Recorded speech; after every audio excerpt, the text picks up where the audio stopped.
കൃത്യസമയത്ത് തന്നെ റെയിൽവേ സ്റ്റേഷനിലെത്തി. അപ്പോൾ ഇവിടെ 9:45-നാണ് നമ്മുടെ ട്രെയിൻ വരുന്നത്. ടിക്കറ്റൊക്കെ നേരത്തെ എടുത്ത് വെച്ചേക്കുന്നുണ്ട്, കുഴപ്പങ്ങളൊന്നും ഇല്ലായിരുന്നു. നമുക്ക് ഇനിയിപ്പോൾ വേറെ ബുദ്ധിമുട്ടുകളൊന്നുമില്ല. റെയിൽവേ സ്റ്റേഷനിലെത്തിയ ഉടൻ തന്നെ ബാഗുകളെല്ലാം ഒതുക്കി ഗൗരിയും ജാനുവട്ടിയും കൂടെ റെയിൽവേ സ്റ്റേഷൻ്റെ അവിടെ എല്ലാം നടക്കുകയായിരുന്നേ. കുരുത്തക്കേട് കുറവുള്ള അച്ചു കുരുത്തക്കേടൊന്നും കാണിക്കാതെ അവിടെ എല്ലാം നടക്കുന്നുണ്ടായിരുന്നു. അതിനിടയിൽ വന്ദേഭാരത് വന്നുപോയി. ഇതിനിടയിൽ തന്നെ ഞങ്ങളുടെ ട്രെയിനും ഒരു നീട്ടി ചിഹ്നം വിളിച്ചുകൊണ്ട് തന്നെ റെയിൽവേ സ്റ്റേഷനിലേക്ക് കടന്നു വന്നു. എല്ലാവരും ട്രെയിനിൽ കയറാനുള്ള ഒരുക്കത്തിലായിരുന്നു. അച്ചു ആദ്യം തന്നെ നിൽപ്പുണ്ട്. ട്രെയിനിൻ്റെ ആദ്യം തന്നെ കയറണമെന്നുള്ളതിൽ അച്ചു ആദ്യം തന്നെ നിൽക്കുകയാണ്. അച്ചുവിനോട് ഞാൻ കുറച്ച് നിർദ്ദേശങ്ങളൊക്കെ കൊടുത്തിരുന്നു. കാരണം അച്ചുവിൻ്റെ കുരുത്തക്കേട് എല്ലാവർക്കും അറിയാവുന്നതാണ്. അപ്പോൾ വണ്ടി കയറാൻ ശ്രമിക്കുന്നതിനിടയിൽ എവിടുന്നോ വന്ന ഒരു സപ്ലയർ വന്നതിൻ്റെ ഇടയിൽ കയറി. പിന്നെ പുള്ളി മാറി കഴിഞ്ഞപ്പോഴാണ് നമുക്ക് അകത്ത് കയറാൻ പറ്റിയത്. അകത്ത് കയറിയ ഉടൻ തന്നെ എല്ലാവർക്കും ഇരിക്കാനുള്ള സ്ഥലവും കാര്യങ്ങളും എല്ലാം റെഡിയാക്കി. എല്ലാവർക്കും ഇരിക്കാനുള്ള സീറ്റും കാര്യങ്ങളും എല്ലാം റെഡിയാക്കി. അച്ചു ആദ്യം തന്നെ മുകളിലൊരു സ്ഥലം പിടിച്ചു. പിന്നീട് ജാനുട്ടിയും സന്ധ്യയും മുകളിലൊരു സ്ഥലത്ത് ഉറങ്ങാനുള്ള തയ്യാറെടുപ്പിലാണ്. ജാനുട്ടി മൊത്തത്തിൽ കുരുത്തക്കേടായിരുന്നു. രാത്രി കടന്നു പോകും തോറും ട്രെയിനിൻ്റെ സ്പീഡും അതുപോലെ തന്നെ ഒരുപാട് സ്റ്റേഷനുകളും കടന്ന് ട്രെയിൻ ഓടിക്കൊണ്ടിരിക്കുകയായിരുന്നു. രാത്രി ഇവരെല്ലാവരും പലയിടത്തായതുകൊണ്ട് എനിക്കും ഉറക്കം വരാത്തതുകൊണ്ട് ഞാൻ കുറച്ച് വീഡിയോസ് എടുത്ത് അവിടെ ഇവിടെയായിട്ട് നിന്നു. ഈ കാണുന്നത് നമ്മുടെ കൊച്ചി ഇൻ്റർനാഷണൽ എയർപോർട്ടാണ്. രാത്രിയിൽ നല്ല രസമാണിത് കാണാൻ. ഇതിൻ്റെ ഇടയിൽ എപ്പോഴോ ഞാനും ഉറങ്ങിപ്പോയി. പിന്നീട് രാവിലെ എടുത്ത് വീഡിയോസാണ് ഈ കാണുന്നതെല്ലാം. ഈ വീഡിയോ എടുത്തപ്പോഴാണ് എനിക്ക് ഒരു കാര്യം മനസ്സിലായത്. ചുമ്മാതല്ല തമിഴ്നാട്ടിൽ നിന്ന് ഇത്രയും തേങ്ങ കേരളത്തിലോട്ട് വരുന്നത്. 8 മണിക്ക് എഴുന്നേക്കുന്ന അച്ചു 6 മണിക്ക് എഴുന്നേറ്റ് റെഡിയായിരിക്കുകയാണേ. അപ്പോൾ ബാക്കി എല്ലാവരും എഴുന്നേറ്റു. റെയിൽവേ സ്റ്റേഷൻ എത്താറായി. അതിനിടയിൽ നല്ലൊരു വിൻഡ് മില്ല് ഉണ്ടായിരുന്നേ. അവിടെ മൊത്തത്തിൽ വിൻഡ് മില്ലുകൾ ഒരുപാടുണ്ട്. ഇത് നമ്മുടെ പളനി റെയിൽവേ സ്റ്റേഷനത്തിന് തൊട്ട് മുന്നേ ഉള്ള റെയിൽവേ സ്റ്റേഷനാണ്. അപ്പോൾ ആദ്യം ഞാൻ പളനി എത്തിയെന്ന് വിചാരിച്ചു. അപ്പോൾ ഉറക്കം എഴുന്നേറ്റ് ജാനുട്ടി കാഴ്ചകളൊക്കെ കണ്ടിങ്ങനെ ഇരിക്കുകയാണേ. ജാനുട്ടി വലിയ കുഴപ്പമില്ലാതിരുന്നു. പക്ഷേ ഒരുപാട് സ്ഥലങ്ങളുണ്ട് തമിഴ്നാട്ടിൽ കാണാൻ പറ്റിയ ഒരുപാട് സ്ഥലങ്ങളുണ്ട്. അപ്പോൾ അതെല്ലാം കണ്ട് ഞങ്ങളിങ്ങനെ ഇരുന്നു.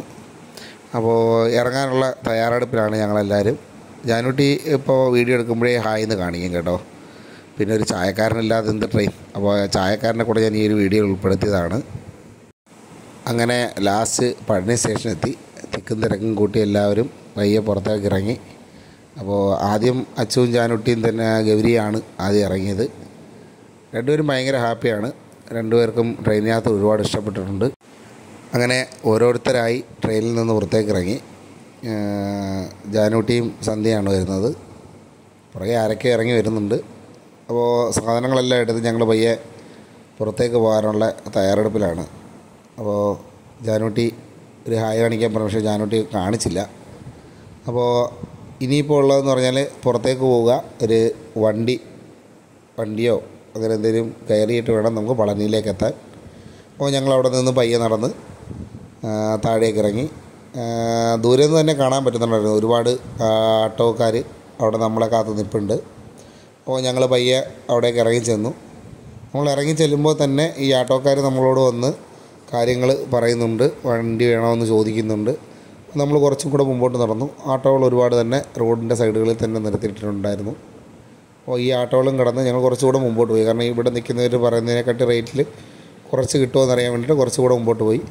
പിന്നെ കുതിരവണ്ടി കയറണമെന്നൊരാഗ്രഹമുണ്ട്. അപ്പോൾ അതുകൊണ്ട് കുതിരവണ്ടിയുടെ അടുത്തേക്ക് കൂടെ ഒന്ന് പോയി നോക്കുന്നുണ്ട്. നമ്മുടെ റേറ്റിന് പറ്റുകയാണെന്നുണ്ടെങ്കിൽ കുതിരവണ്ടിയിൽ പോവും. അപ്പോൾ ഗൗരിയോട് ചോദിച്ചപ്പോൾ ഗൗരിക്ക് കുതിരവണ്ടി മതി എന്നാണ് പറഞ്ഞത്. അപ്പോൾ ജാനുട്ടിയോട് ചോദിച്ചപ്പോൾ ജാനുട്ടി പറഞ്ഞ ആട്ടോയാണ് അവൾക്ക് ഇഷ്ടം. അച്ചുവും ആട്ടോയിൽ പോകാനാണ് താല്പര്യപ്പെടുന്നത്. അമ്മയെ സഹായിക്കാൻ എന്നവണ്ണം അമ്മയുടെ ബാഗൊക്കെ എടുത്ത് കയ്യിൽ വെച്ചിട്ടുണ്ട് അച്ചു. അപ്പോൾ ജാനുട്ടി എടുത്തുകൊണ്ട് നിൽക്കുന്നതുകൊണ്ട് തന്നെ അത് അവൾക്കൊരു വലിയൊരു ആശ്വാസമായിരുന്നു. കുറച്ചുകൂടെ മുന്നോട്ട് നടന്നപ്പോൾ തന്നെ കുതിരവണ്ടികളുടെ ഒരു നിര തന്നെ അവിടെ ഉണ്ടായിരുന്നു. അപ്പോൾ ഒരു കുതിരക്കാരനോട് കാര്യങ്ങളൊക്കെ തിരക്കി. ആദ്യം അയാൾ നമ്മളോട് പറഞ്ഞ് എല്ലാവരെയും കൊണ്ടുപോകാമെന്ന് പറഞ്ഞു, റേറ്റ് പറഞ്ഞു. വണ്ടി കയറി കുറച്ച് കഴിഞ്ഞ ശേഷം അയാൾ പറഞ്ഞു, ഇത് പറ്റത്തില്ല, നിങ്ങൾ ഒരു വണ്ടിയും കൂടെ വിളിക്കണം, ഒരു വണ്ടിയോടെ വിളിച്ച് പോകണമെന്ന് പറഞ്ഞു. കാരണം ഇവർ നമ്മളെ മാക്സിമം മുതലെടുക്കാൻ ശ്രമിക്കുന്നതാണ്. നമ്മൾ ആദ്യം കയറി കഴിഞ്ഞാൽ ചിലപ്പോൾ ഇറങ്ങത്തില്ലല്ലോ. അതുകൊണ്ട് തന്നെ അവർ ആദ്യമേ പറഞ്ഞു എല്ലാവർക്കും കൂടെ കയറി ഒരുമിച്ച് കൊണ്ടുപോകാമെന്ന് പറഞ്ഞു. പുള്ളി തന്നെ വേറൊരു കുതിരവണ്ടി വിളിച്ചു. പക്ഷേ ഇവർ പറഞ്ഞ റേറ്റ് വളരെ കൂടുതലായിരുന്നു. അപ്പോൾ നമ്മൾ സാധാരണക്കാർ വരുമ്പോൾ മെയിനായിട്ട് പുറത്തുനിന്ന് വരുന്നവരോട് ഇവർ കാണിക്കുന്നത് ഇച്ചിരി കൂടുതൽ എമൗണ്ട് ചോദിക്കുന്നൊരു രീതി അവിടെ തന്നെ ഉണ്ട്. പിന്നെ ഞങ്ങളൊന്നും നോക്കിയില്ല, വേറൊരു ആട്ടോയാണ് പിന്നെ പിടിച്ചത്. ആട്ടോ പിടിച്ച് നേരെ പളനിയിലേക്ക് വിട്ടു. പോകും വഴിയിൽ ഇതുപോലെ ഒരുപാട് കുതിരവണ്ടി യാത്രക്കാരെ കണ്ടു. അപ്പോൾ കുതിരവണ്ടി കയറാൻ പറ്റാത്തൊരു വിഷമമുണ്ട്. എന്നാലും നമ്മളവന്മാർ പറ്റിക്കപ്പെടുന്നതെന്ന് മനസ്സിലാക്കിയപ്പോഴാണ് ഞാൻ ആട്ടോ തന്നെ പോകാമെന്ന് കരുതിയത്. ആട്ടോയിൽ ഞങ്ങൾക്ക് അവിടെ നിന്നും 200 രൂപയായിരുന്നു ചാർജ് വന്നത്. പിന്നീട് ഞങ്ങൾ മിക്കവാറും പളനി പോകുന്ന സമയങ്ങളിൽ താമസിക്കുന്ന ഒരു ലോഡ്ജുണ്ട്, അവിടെ തന്നെയാണ് ഞങ്ങൾ പോയത്. അപ്പോൾ ജാനുട്ടിയുടെ മുടി മുട്ടയടിക്കാനായിട്ട് പോവുകയാണേ. ജാനുട്ടി അപ്പോൾ ഇതിൻ്റെ തൊട്ട് കാണുമ്പം ഈ ഒരു മുടി ഉണ്ടായിരിക്കത്തില്ല. ജാനുട്ടി ഹായ് കൂടെ. ജാനുട്ടി വിഷമത്തിലാണെന്ന് തോന്നുന്നു, മുടിയെടുക്കാൻ പോകുന്നതിൻ്റെ വിഷമത്തിലാണെന്ന് തോന്നുന്നു. അങ്ങനെ ദേവസ്ഥാനത്തെത്തി. മുടിയെടുക്കുന്ന സ്ഥലമാണിത്. അത്യാവശ്യം നല്ല ക്യൂ ഉണ്ട്. ഇവിടുന്ന് നമുക്കൊരു കൂപ്പൺ തരും. കൂപ്പൺ ഫ്രീ ആണ്. ആ കൂപ്പൺ എടുത്തുകൊണ്ട് നമ്മൾ അകത്തേക്ക് കയറാൻ. അതിനിടയിൽ വീഡിയോ എടുക്കുന്ന സന്ധ്യയോട് വീഡിയോ എടുക്കാൻ പറ്റത്തില്ലെന്ന് അവർ പറഞ്ഞു. അപ്പോൾ ഇതാണ് മുടി വെട്ടി കഴിഞ്ഞപ്പോൾ ഉള്ള ജാനുട്ടിയെ കണ്ട ഇങ്ങനെയാണ് ഇരിക്കുന്നത്. ഇപ്പോൾ ആളിച്ചിരി വിഷമത്തിലാണ്. അതിനുശേഷം റൂമിലെത്തി കുളിയെല്ലാം കഴിഞ്ഞ് റെഡിയായി, തലയിൽ ചന്ദനമൊക്കെ തേച്ച് ജാനുട്ടി റെഡിയായി നിൽപ്പുണ്ട്. അങ്ങനെ എല്ലാവരും റെഡിയായി പുറത്തേക്ക് ഇറങ്ങാനാണ്. ജാനുട്ടി കുറച്ച് നിർബന്ധമാണ്, കാര്യം മുടി പോയപ്പോഴത്തേക്ക് ആൾ ഇച്ചിരി നിർബന്ധമാണ്.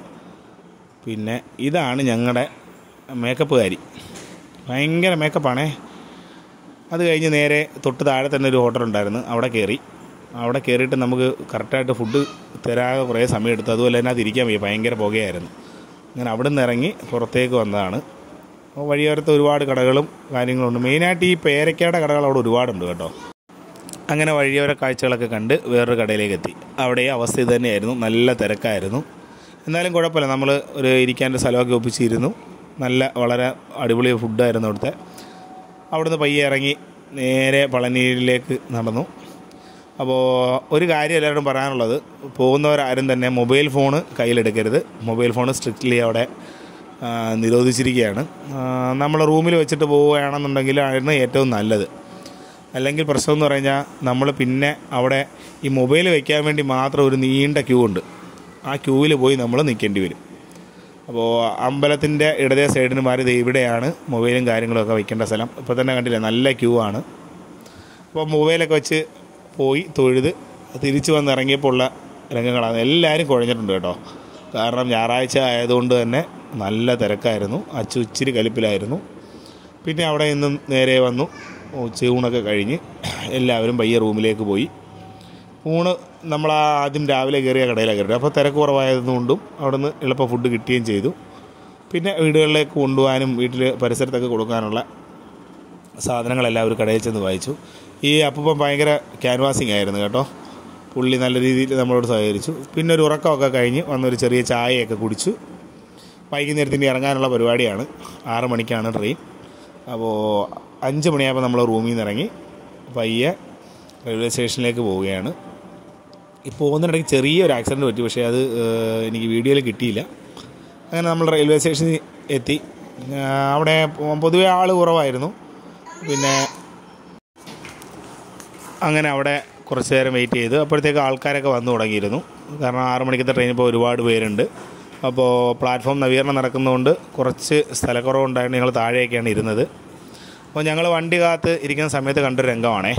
അവിടെ ഏതോ ഒരു ഗുഡ്സ് ട്രെയിൻ വരാനുണ്ട്. ആ ട്രെയിനിൽ നിന്ന് സാധനം കയറ്റാൻ വേണ്ടിയിട്ട് കിടക്കുന്ന ലോറികളാണ്. ഇതിനകത്ത് ശ്രദ്ധിക്കേണ്ടത് ഇതിൻ്റെ ആ ഒരു ബാക്ക്ഗ്രൗണ്ടാണ്. ആ വീഡിയോയുടെ ബാക്ക്ഗ്രൗണ്ട് വളരെ നല്ല ഭംഗിയാണ് കാണാനവിടെ. അതിനിടയിൽ തന്നെ നമ്മുടെ ട്രെയിനും കറക്റ്റ് സമയത്ത് എത്തിച്ചേർന്നു. അപ്പോഴേക്കും നല്ല തിരക്കായിരുന്നു കേട്ടോ. അങ്ങനെ എല്ലാവരും കയറി സീറ്റുകളിലെല്ലാം ഇരുന്നു. ഞങ്ങൾക്ക് സീറ്റ് പലയിടത്തായിട്ട് കിട്ടിയോണ്ട് ഇച്ചിരി പ്രശ്നങ്ങളുണ്ടായിരുന്നു. പക്ഷേ ജാനുട്ടി അങ്ങോട്ട് പോയപ്പോഴത്തേനെ കാട്ടി കുരുത്തക്കെടാനും തിരിച്ചു വന്നപ്പോൾ സന്ധ്യയുടെ കാര്യത്തിൽ നല്ല പോലെ തീരുമാനമായിട്ടുണ്ട്. കാരണം അവൾ ഭയങ്കര നിർബന്ധവും അതുപോലെ തന്നെ എങ്ങും ഇരിക്കുന്നില്ലായിരുന്നു. അങ്ങനെ പയ്യെ ട്രെയിൻ എടുത്തു തുടങ്ങി. ഈ കാണുന്നതെല്ലാം നമ്മൾ രാവിലെ കണ്ട അതേ പാടങ്ങളും പാടശേഖരങ്ങളും ഒക്കെയാണ് ഈ കാണുന്നത്. വളരെ മനോഹരമാണ് കേട്ടോ ഈ തമിഴ്നാടിൻ്റെ റെയിൽ കാര്യത്തിൽ നിന്നുള്ള കാഴ്ചകൾ. അങ്ങനെ ഒരു ഉറക്കമൊക്കെ കഴിഞ്ഞ് എഴുന്നേറ്റ് അപ്പോഴത്തേക്കും നമ്മുടെ പെരുന്നാട് എത്തിയിരുന്നു. അപ്പോൾ നല്ല രീതിക്ക് മഴ പെയ്യുന്നുണ്ടായിരുന്നു. നമ്മൾ വന്ന സമയത്ത് നല്ല രീതിക്ക് മഴ പെയ്യുന്നുണ്ടായിരുന്നു. അപ്പോൾ ഞാൻ അതിൻ്റെയും ആ ഒരു വീഡിയോ അന്ന് എടുത്തു വെച്ചിരുന്നു. അങ്ങനെ പെരുന്നാട് സ്റ്റേഷനും പാസ് ചെയ്ത് പയ്യെ ട്രെയിൻ മുമ്പോട്ട് പോയിക്കൊണ്ടിരിക്കുകയാണ്. അപ്പോഴേക്കും ഞാൻ എല്ലാവരെയും വിളിച്ചുണർത്തി, ഇറങ്ങാൻ സമയമായെന്നുള്ള കാര്യങ്ങളെല്ലാം പറഞ്ഞ് എല്ലാവരെയും വിളിച്ചുണർത്തി. അങ്ങനെ സ്റ്റേഷനിലെത്തി. കൊല്ലം റെയിൽവേ സ്റ്റേഷനിൽ എത്തിയപ്പോഴുള്ള അപ്പോഴത്തേക്കും മഴ തോന്നിരുന്നു കേട്ടോ. മഴയെല്ലാം തോന്നുന്നു. ഒരുവിധം എല്ലാം ഇതായിരുന്നു. ജാനൂട്ടി ഉറക്കത്തിലായിരുന്നുകൊണ്ട് അതേ രീതിക്ക് എടുത്തുകൊണ്ട് വരുവാണേ. അങ്ങനെ അമ്മയും ബാക്കിയുള്ളവരെല്ലാം പയ്യെ ഇറങ്ങി വണ്ടിയിൽ നിന്ന്. അപ്പോൾ ഒരുപാട് പേരുണ്ടായിരുന്നു, കൊല്ലത്തിറങ്ങാനുള്ള ഒരുപാട് പേരുണ്ടായിരുന്നു. അങ്ങനെ ഞങ്ങൾ കറക്റ്റ് സമയത്ത് തന്നെ വണ്ടി വരികയും ചെയ്തു. ഹായ്, പളനിപ്പോക്കിൻ്റെ വീഡിയോ ആണ് ഇപ്പോൾ കണ്ടത് നിങ്ങൾ. അപ്പോൾ 1-2 കാര്യങ്ങൾ കൂടെ അഡീഷണൽ പറയേണ്ടതുകൊണ്ടാണ് ഞാൻ അല്ലാതെ ഒരു വീഡിയോ ഇത് കൂടെ ആഡ് ചെയ്യുന്നത്. മാക്സിമം നമ്മൾ പളനി പോകാൻ ശ്രമിക്കുന്നവർ ടിക്കറ്റ് ബുക്ക് ചെയ്ത് തന്നെ പോകാൻ ശ്രമിക്കുക. കാര്യം ഈ അമൃത എക്സ്പ്രസ്സിൽ അങ്ങോട്ടും ഇങ്ങോട്ടും നല്ല തിരക്കാണുള്ളത്. അപ്പോൾ നമ്മൾ ഇന്നലെ തന്നെ കണ്ടത് നമ്മുടെ വണ്ടിയിൽ നമ്മൾ കൂടാതെ ലോക്കൽ ടിക്കറ്റ്, സ്ലീപ്പർ ടിക്കറ്റ് എടുക്കാത്തവർ പോലും ലോക്കലിലേക്ക് വരുന്നൊരവസ്ഥയൊക്കെ ഉണ്ടായിരുന്നു. അത് TTR കറക്റ്റായിട്ട് ഇടപെട്ട് അവരെല്ലാം പുറത്തേക്ക് മാറ്റിയൊക്കെ ചെയ്തു. എങ്കിലും നമ്മൾ മാക്സിമം ടിക്കറ്റ് ബുക്ക് ചെയ്ത് പോകാൻ ശ്രമിക്കുക എന്ന് പറഞ്ഞത് നമുക്ക് സൗകര്യാർത്ഥം പോയി വരാനും അങ്ങനെയുള്ള സൗകര്യങ്ങളെല്ലാം അതിൽ തന്നെ ഉണ്ടാവും. അതുപോലെ തന്നെ മറ്റൊരു കാര്യം, റെയിൽവേ സ്റ്റേഷൻ ഇറങ്ങിയാൽ തന്നെ ഒരുപാട് ആട്ടോ അതുപോലെ തന്നെ കുതിരവണ്ടി അങ്ങനെയുള്ള ആൾക്കാരെ നമ്മൾ സമീപിക്കും. കറക്റ്റായിട്ട് റേറ്റ് ചോദിച്ച് മനസ്സിലാക്കി കൺഫേം ചെയ്തതിന് ശേഷം മാത്രമേ യാത്ര ചെയ്യാൻ പാടുള്ളൂ. ഒരു ഉദാഹരണം തന്നെ, ഇന്നലെ ഞങ്ങൾ ഞായറാഴ്ച രാവിലെ എത്തി. ഒരു 1-2 ആട്ടോക്കാരോട് റേറ്റ് ചോദിച്ചു. ഒരു വ്യക്തി വന്നു, പുള്ളി നമുക്ക് പോകാനുള്ള റേറ്റ് 200 രൂപ എന്ന് പറഞ്ഞു. നമ്മൾ ആ വണ്ടിയിൽ കയറി. നമ്മൾ സാധാരണ പണ്ടൊക്കെ പോകുന്ന സമയത്ത് താമസിക്കുന്ന ഒരു റൂമുണ്ട്, അവിടെയാണ് നമ്മൾ റൂം എടുത്തിരുന്നത്. അവിടെ തന്നെ ഞങ്ങൾ എത്തി. അയാൾ നമ്മളെ 200 രൂപ വാങ്ങിച്ചു. പക്ഷേ അതേ സ്ഥലത്ത് നിന്ന് തിരിച്ച് ഞങ്ങൾ ഒരു ആട്ടോ വിളിച്ച് വന്നപ്പോൾ ആ എമൗണ്ട് 150 രൂപയാണ് ആ ആട്ടോക്കാരൻ വാങ്ങിച്ചത്. അപ്പോൾ ഞാൻ ആട്ടോക്കാരനോട് ചോദിച്ചു എന്താണ് 150 രൂപ. അപ്പോൾ അദ്ദേഹം തന്നെ പറയുണ്ടായി, ഇവിടെ പലരും അന്യ സംസ്ഥാനത്ത് നിന്ന് വരുന്നവരുടെ കയ്യിൽ നിന്ന് ഒരുപാട് പൈസകൾ അധികം വാങ്ങുന്നുണ്ടെന്ന് പുള്ളി തന്നെ പറഞ്ഞു. എന്നിട്ട് പുള്ളി എനിക്ക് 50 രൂപ തിരിച്ചു തന്നു. കാരണം ഞാൻ രാവിലെ പോയപ്പോൾ 200 രൂപ കൊടുത്തത് കൊണ്ട് തന്നെ ഞാൻ ആ 200 രൂപ തന്നെയായിരുന്നു പുള്ളിക്കും കൊടുത്തത്, ചോദിക്കാതെ തന്നെ കൊടുത്തതാണ്. അപ്പോൾ പുള്ളി 50 രൂപ എനിക്ക് തിരിച്ചു തന്നതാണ്. അപ്പോൾ അങ്ങനെയുള്ളൊരു കാര്യങ്ങൾ ശ്രദ്ധിക്കുക. അതുപോലെ തന്നെ കുതിരവണ്ടിക്കാർ പലരും പല രീതിയിലാണ് റേറ്റുകൾ പറയുന്നത്. അപ്പം അതും നമ്മൾ കറക്റ്റ് കൺഫേം ചെയ്ത് ഇതിന് ശേഷം മാത്രം യാത്ര ചെയ്യാൻ ശ്രമിക്കുക. പിന്നെ ശ്രദ്ധിക്കേണ്ട മറ്റൊരു കാര്യം എന്ന് പറയുന്നത്, നമ്മൾ പളനിയിൽ പോകാൻ പോകുമ്പോൾ തന്നെ വഴിയരികിൽ ഒരുപാട് കാവടി, അതുപോലെ തന്നെ പാലഭിഷേകം, അങ്ങനെ ഒരുപാട് പ്രസാദങ്ങൾ ചെയ്യുന്നതെന്നൊക്കെ പറയുന്നത് ഒരുപാട് പേര് നമ്മളെ സമീപിക്കുകയും അവർ ഒരുപാട് പാത്രങ്ങളുള്ള സാധനങ്ങളൊക്കെ നമുക്ക് കൊണ്ടുതരും. പക്ഷെ ഇതിൻ്റെയൊക്കെ സത്യാവസ്ഥ എന്ന് പറഞ്ഞാൽ ഇതൊന്നും അമ്പലത്തിനുള്ളിലേക്ക് കയറ്റാൻ പറ്റുകയോ അവിടെ നമുക്ക് പൂജിക്കാൻ പറ്റുകയോ ചെയ്യുന്ന സാധനങ്ങളല്ല. അപ്പോൾ അവർ നമ്മളെ ബുദ്ധിപരമായിട്ട് പറ്റിക്കുന്നതാണ്. അപ്പം ഞങ്ങൾക്കുണ്ടായ അവസ്ഥ എന്ന് പറഞ്ഞാൽ നമ്മൾ ചെരുപ്പിട്ടുണ്ട്. കാരണം തിരിച്ചിറങ്ങുമ്പോൾ എന്തായാലും വെയിലായിരിക്കും, അവിടെ തറയിൽ ചവിട്ടി നടക്കാൻ പറ്റില്ല. കഴിഞ്ഞ പ്രാവശ്യം പോയപ്പോൾ അങ്ങനെ അനുഭവം ഉണ്ടായതുകൊണ്ട് ചെരുപ്പ് കൊണ്ട് താഴെ എവിടെയെങ്കിലും ക്ലോക്ക് റൂമിൽ വെക്കാമെന്നൊരു ചിന്താഗതിയിലാണ് ഞങ്ങൾ പോയത്. പക്ഷെ അവിടെ 1-2 കടക്കാരെ ഞങ്ങളെ സമീപിച്ചു, ഫ്രീ ആയിട്ട് വെക്കാമെന്ന് പറഞ്ഞ് നമ്മൾ ചെരുപ്പ് ഇട്ടതിന് ശേഷം അവർ പറഞ്ഞു അത് ചെരുപ്പ് ഇടുന്നതെന്നുണ്ടെങ്കിൽ എന്തെങ്കിലും കടയിൽ സാധനമാണെന്ന് പറഞ്ഞ് നിർബന്ധിതമായിട്ട് അവരൊരു 100 രൂപയുടെ ഒരു എന്തൊക്കെയോ കുറച്ച് ഐറ്റംസ് വെച്ചൊരു താലം പോലൊരു സംഭവം നമ്മുടെ. എന്നാൽ ഇത് നമുക്ക് അമ്പലത്തിൽ കൊടുക്കാൻ പറ്റിയതുമില്ല, അവിടെ ആരും ഇത് വാങ്ങാത്തതുമില്ല. അതുകൊണ്ട് തന്നെ അത്തരം കാര്യങ്ങളിൽ പോയി പെടാതിരിക്കുക. മാക്സിമം നമ്മൾ അവിടെ അമ്പലത്തിൻ്റെതായിട്ട് തന്നെയുള്ള മൊബൈൽ അങ്ങനെയുള്ള കാര്യങ്ങൾ വെക്കുന്ന സ്ഥലങ്ങളുണ്ട്, ചെരുപ്പ് വയ്ക്കാനുള്ള സ്ഥലമുണ്ട്, ലഗേജ് വയ്ക്കാനുള്ള സ്ഥലമുണ്ട്. അവിടെ പോകുന്നതായിരിക്കും കുറച്ചുകൂടെ ബെറ്റർ. നല്ല രീതിക്ക് ആൾക്കാരെ കബളിപ്പിക്കുന്ന ഒരു കൂട്ടം ആൾക്കാർ അവിടെ ഉണ്ട്. അത് നമ്മളെല്ലാവരും ഒന്ന് ശ്രദ്ധിക്കുക. അതുപോലെ തന്നെ കഴിവതും നിങ്ങളുടെ മൊബൈൽ ഫോൺ കൊണ്ടുപോകാതിരിക്കുക. മൊബൈൽ ഫോൺ അവിടെ സ്ട്രിക്ട്ലി ഇപ്പോൾ നിർത്തി വെച്ചിരിക്കുകയാണ്. പിടിച്ചു കഴിഞ്ഞാൽ നല്ല രീതിക്ക് ഫൈനും കാര്യങ്ങളും കൊടുക്കുന്നുണ്ട്. അതുകൊണ്ട് തന്നെ mobile phone maximum room okay ആണെങ്കിൽ റൂമിൽ വെച്ചിട്ട് പോവുക. അല്ലെന്നുണ്ടെങ്കിൽ അവിടെ തന്നെ 5 രൂപ കൊടുത്തൊരു രസീത് എഴുതി കഴിഞ്ഞാൽ ഒരു ഫോണിന് 5 രൂപ എന്ന നിരക്കിൽ നമുക്ക് അവിടെ തന്നെ വയ്ക്കാൻ പറ്റും. അതുപോലെ തന്നെ നമ്മൾ മേളിൽ ചെന്ന് കഴിയുമ്പോൾ തന്നെ ഇവിടെ 3 ടൈപ്പിലെ ക്യൂ ഉണ്ട്. 10 രൂപ, 100 രൂപ, അതുപോലെ തന്നെ സാധാ ക്യൂ. മാക്സിമം സാധാ ക്യൂവിൽ ആളില്ലെങ്കിൽ മാത്രമേ നമ്മൾ പോയി പൈസ കൊടുത്തുള്ള ക്യൂവിൽ കയറാവുള്ളൂ. ഇന്നലെ ഞായറാഴ്ച ആയതുകൊണ്ട് തന്നെ നല്ല രീതിയിൽ ആളുണ്ടായിരുന്നു. അതുപോലെ തന്നെ നമ്മൾ പൈസ എടുത്ത ക്യൂവിലും ആളായിരുന്നു, സാധാ ക്യൂവിലും ആളായിരുന്നു. ഞങ്ങൾ തന്നെ ഏകദേശം ഒരു 3 മണിക്കൂറോളം ഞങ്ങൾ സാധാ ക്യൂവിലാണ് കയറിയത്, പൈസ കൊടുത്ത് കയറിയില്ല. ഒരു 3 മണിക്കൂർ അടുപ്പിച്ച് ക്യൂവിൽ ഇരിക്കേണ്ടി വന്നു. ഇതിൻ്റെ ഏറ്റവും വലിയ കോമഡി എന്ന് പറയുന്നത് 100 രൂപ കൊടുത്തവരും അതുപോലെ തന്നെ 10 രൂപ കൊടുത്ത് കയറിയവരും എല്ലാവരും ഈ അവസ്ഥയിൽ തന്നെയാണ് അകത്തേക്ക് എത്തുന്നത്. അതുകൊണ്ട് ഇത്തരം കാര്യങ്ങൾ എല്ലാവരും ശ്രദ്ധിക്കുക. ഞങ്ങളുടെ വീഡിയോ ഇഷ്ടപ്പെട്ടു എന്ന് കരുതുന്നു. വീഡിയോ ഇഷ്ടപ്പെട്ടെങ്കിൽ ലൈക്ക് ചെയ്യുക, കമൻറ്റ് ചെയ്യുക. ഷെയർ ചെയ്യുക. നിങ്ങൾ മറ്റുള്ള കൂട്ടുകാരോട് നമ്മളെ സജസ്റ്റ് ചെയ്യുക. അപ്പോൾ എല്ലാവർക്കും നമസ്കാരം. നല്ലൊരു വീഡിയോയുമായി വീണ്ടും എത്തുന്നതായിരിക്കും.